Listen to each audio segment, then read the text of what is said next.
Welcome to Everybody Gets 15 Minutes here at Waterloo Records in Austin, Texas. An after-show conversation with some of our favorite acts. We have the privilege of hosting live in-store right here on our stage. I'm Gus Ochoa, and this is Philip Lupton? Is that right? You got it. Philip That's Lupton. exactly right. Truett Heintzelman, better known as Briscoe. They're here in support of Heat of July, their sophomore release on ATO Records and out everywhere, including Waterloo, of course. Guys, welcome to Waterloo Records.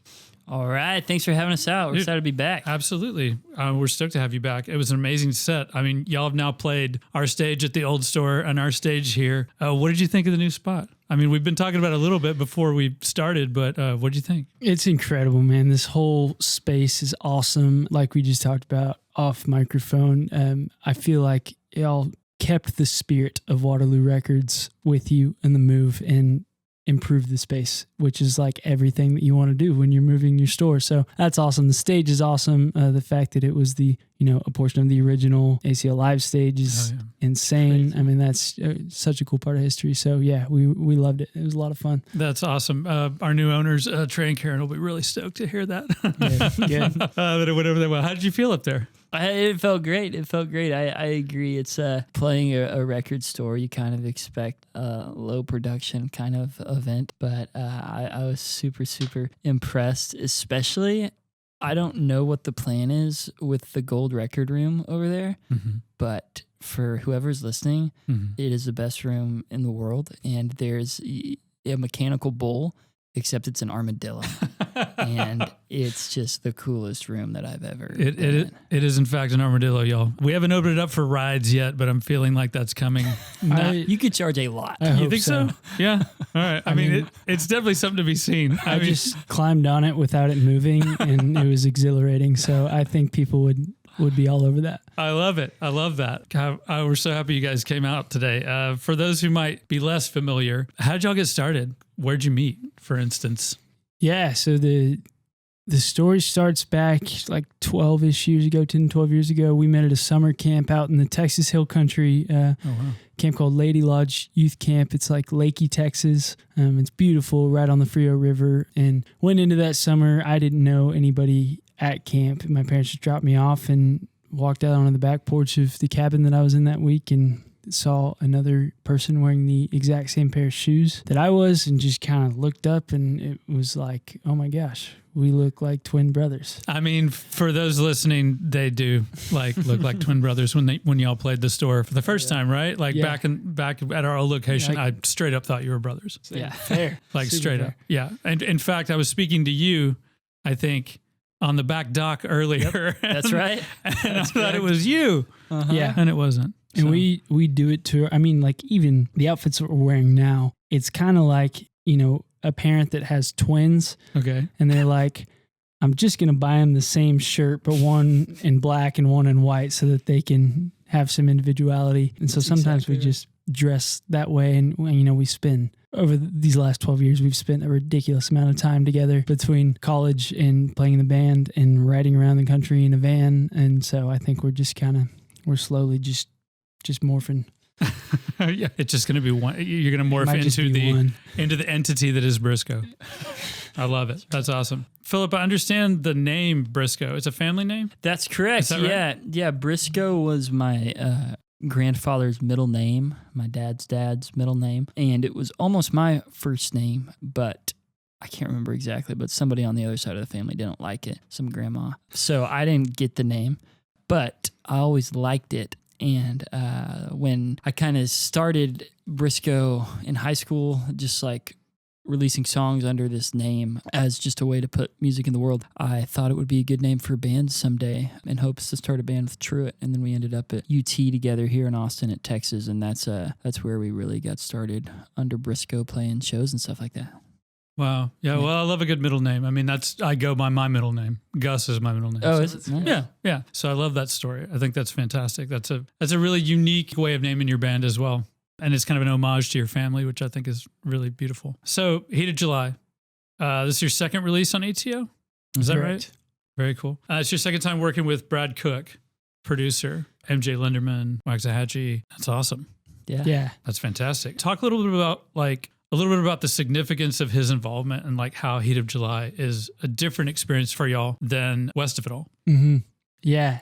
It was a completely different experience for a bunch of reasons. For starters, when we went to Brad the first time to record West of It All, we were in college. I was, I think, a sophomore at the time. I was a junior, maybe even a little younger than that.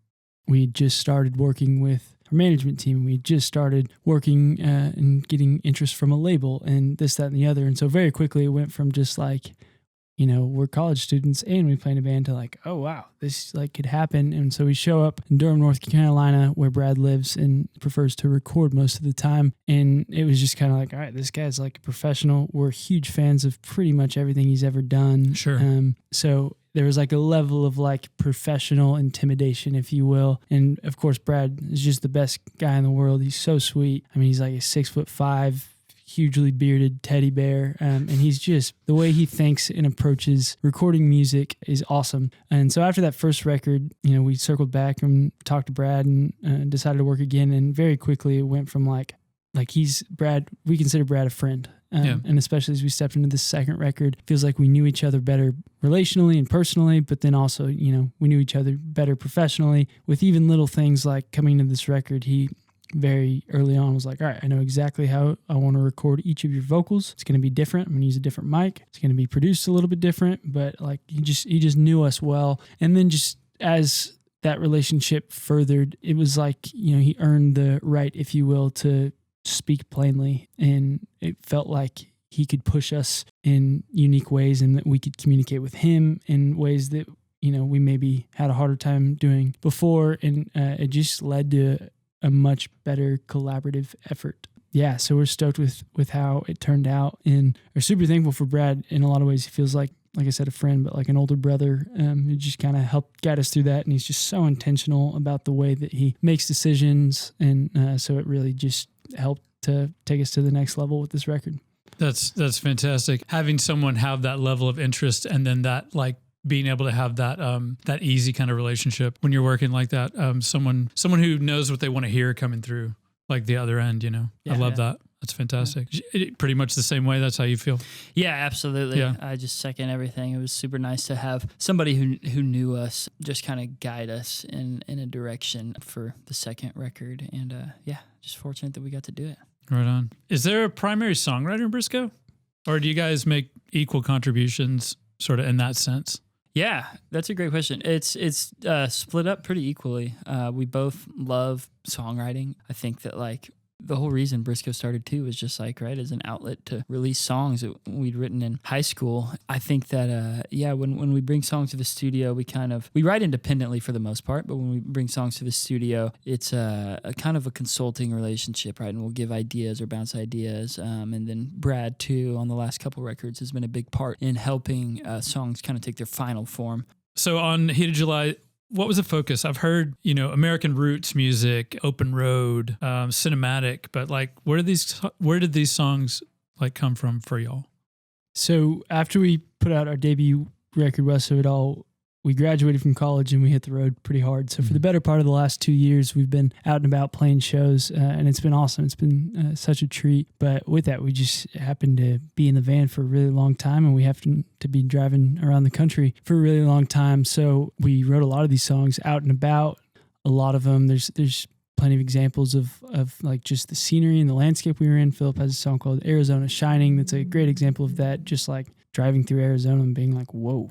This place is insane. Then with that, we also had a lot of time to reflect and think. And one of the things we noticed, which is funny, is like, we're getting to see all these awesome places and they're all great and they're cool and whatnot. But like, it feels like when you're out and about that much, your fondness for home just grows more than anything. So a lot of thinking about Texas, a lot of thinking about our wives. We both got married in the last year and a half, 2 years. So that, congratulations. Thank you so much. Thank you that was a major contributor as well. Just those relationships evolving from girlfriend to fiance to wife. And so just kind of thinking back through all that stuff was super fun and interesting and just different. Being on the go, we did a lot of what you're doing now, just like pulled out the old Notes app, and not to out you for the no. listeners, I mean, like out me some more. I'm a songwriter myself, and that Notes app is the best app that's on the phone. It's for me. voice memos and notes are so hard to beat. 100%. I'll show you mine when we're done. It's crazy. It's crazy. And when you're sitting in the van and trying not to, annoy the 4 other people that you've been with for 160 consecutive hours, you just quietly are fiddling on your Notes app and trying to write. It's almost like writing poetry, but it's a good challenge, and I feel like was beneficial to helping our songwriting grow as well. Yeah, good. Yeah, one of the things with the Notes app I think about that I do is I mean, do you ever do this? You'll hear people have conversations. Like they'll say something, you'll hear a line. Oh yeah. Or you'll I do the same thing with my camera though too. It's like you see a picture and you're like, I got to capture that, The line thing really comes up quite a bit. Like people say stuff and I'm like, that's the weirdest thing I've ever heard. Yeah, Whoa. just like good one-liners. Yeah, 100%. I love that. Well, speaking of good tunes, Blue Eyes and Red Wine is a fantastic tune. It sounded great again today, obviously. I love the acoustic version, the one that was the Chronicle featured in Carolyn Drew's article. That was really, really cool. Everyone should check it out if you haven't. It's a great song. The harmonica, the harmonies, I love y'all's harmonies. So I know when writing this particular question answer might change from day to day, because for me, again, writing, I love all the things I write, or I wouldn't the ones that are recorded, or I wouldn't have recorded them. So maybe it's difficult, but do you guys have a favorite tune, favorite tunes or tunes that are special to you on this particular album? That's a great question. Favorite tunes, particular tunes from the album. Mm-hmm. One of my favorites that it's top of mind because we played it for the first time here at Waterloo today was Flashlights in the Canyon, about West Texas, about the border. And I think that song is special to me because I really got to think. I've never thought that hard about word choice, just how to present a theme carefully like that. So I'm really excited about how that came together. I was so nervous bringing that song to Truett and Brad because it was so different from anything that we'd ever brought into the studio before. So I'm really excited that made the cut, and I hope that people get a kick out of it. Nice. How about you, Truett? Yeah, like you said, it changes so often, and especially just with, like you were saying, recording music, and then all of a sudden you're changing store locations, and so you don't really get to go back to those. Just the length of the recording process, and even the length the time between finishing a record and then when that record actually comes out.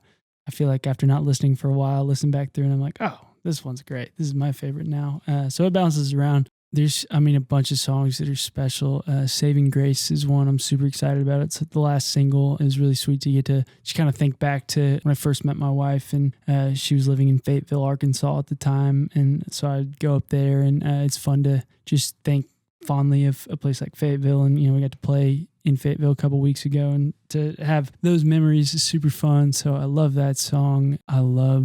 I mentioned Arizona Shining earlier. I think that's a song that is going to really excite people. It's like a whole different look. Phil is playing the keys now in our live set, which has been super fun. And he wrote that song. It's a piano song, and just like a great piano line that gets stuck in your head all day. So excited for people to kind of see that aspect of our music. And then I know you asked for one, and I'm about to give you my third. That's okay. This is good. Everybody get out there and save all these songs they're mentioning. Come on now. And the last one I'll mention is Adeline, similar to Arizona Shining. Super could have been a single, ended up not being a single. And so we want, all these songs, but Flashlights, Adeline, and Arizona to get some extra love since they didn't get the single level of love. Excited about that song as well. Well, we'll do our best to help y'all give those tunes some love. Thank you. For sure. I want to talk about ACL Fest also. Is this your first time playing it? It's coming First up? ACL, that's right. We've both been to ACL in some capacity before as observers, I guess is the word I could use. But first time playing it as a band. Super, super excited. Got a really great slot. We feel just honored to play ACL, and we can't wait. Yeah, what does that mean? Thinking about all the people that you've gone, I've been going for quite a while, and it's just to play that, I would imagine, is a pretty extraordinarily cool thing.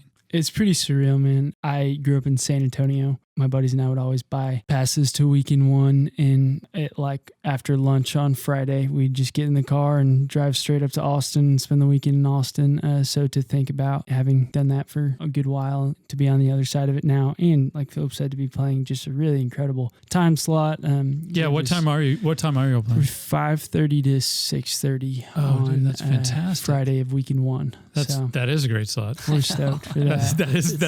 That's temperature might actually drop a little bit exactly. at that point. The sun is maybe going down. Yeah, that's really, really awesome. Are there any acts that you guys are stoked about seeing yourself while you're out there? It's a great question. One band that I'm particularly excited about seeing is La Lome. Oh, La Lome's great. They're so sick. The LA League of Musicians, right? Yeah. Those guys are great. The only bummer about our time slot ACLs we were playing at the exact same time is MJ Linderman. Oh, really? And that's one we've known his name, and we got to see him open for Planes a couple years ago. Oh, sure, yeah. Good in, but I forgot that he opened that show. Yeah, and so it feels like I don't think we've ever even met him. Maybe we met him briefly that night, but just through Brad Cook, I feel like we know him and have been listening to him forever. So I'm feeling like we're putting out. I feel like we're putting out some good energy for y'all to cross paths this time around. That'd be awesome. He seems like Sure. he's just funny, man. I love what he's doing in his music's great. Oh, that Manning Fireworks when it came out. I mean, my coworker and buddy Jay, who works here, who's in a great band called Ha Laughing.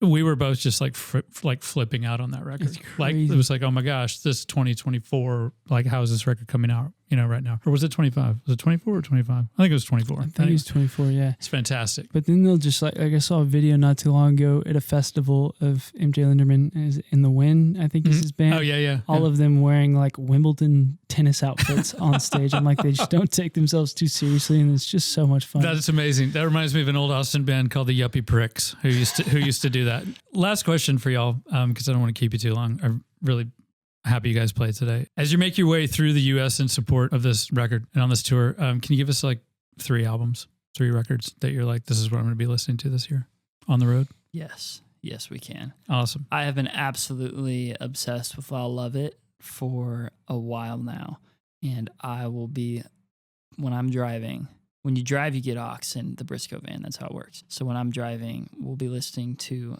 the album My Baby Don't Tolerate by Lyle Lovett. Perfect. Yeah. Perfect. Uh-huh. How about you, Truett? Anything? Gosh, Billy Strings is one that I always come back to. I love pretty much all his records, but the last Highway Prayers I thought was perfect. I thought it was so good. So Insane musician, and it's just so good. But also, you've got songs on that record that aren't just your straight ripping bluegrass songs. Sure. It's very tasteful and very well done. So I'll take Highway Prayers by Billy Strings. That sounds good. All right. Well, for those of you who couldn't make it to the in-store today, their latest Heat of July is out everywhere. Of course, will be available here at Waterloo Records. Briscoe, it's been a pleasure. Thanks so much for coming in to see us today. Thanks for a great show. And thanks again to everyone for tuning in. Special thanks to Allie Lingren, our in-house engineer, Cory Reinisch, our marketing manager, for putting this together, and finally to our fantastic staff, without which none of this would be possible. Thanks, y'all. Thank y'all so much for having us. Thanks, Gus. Thanks, Waterloo.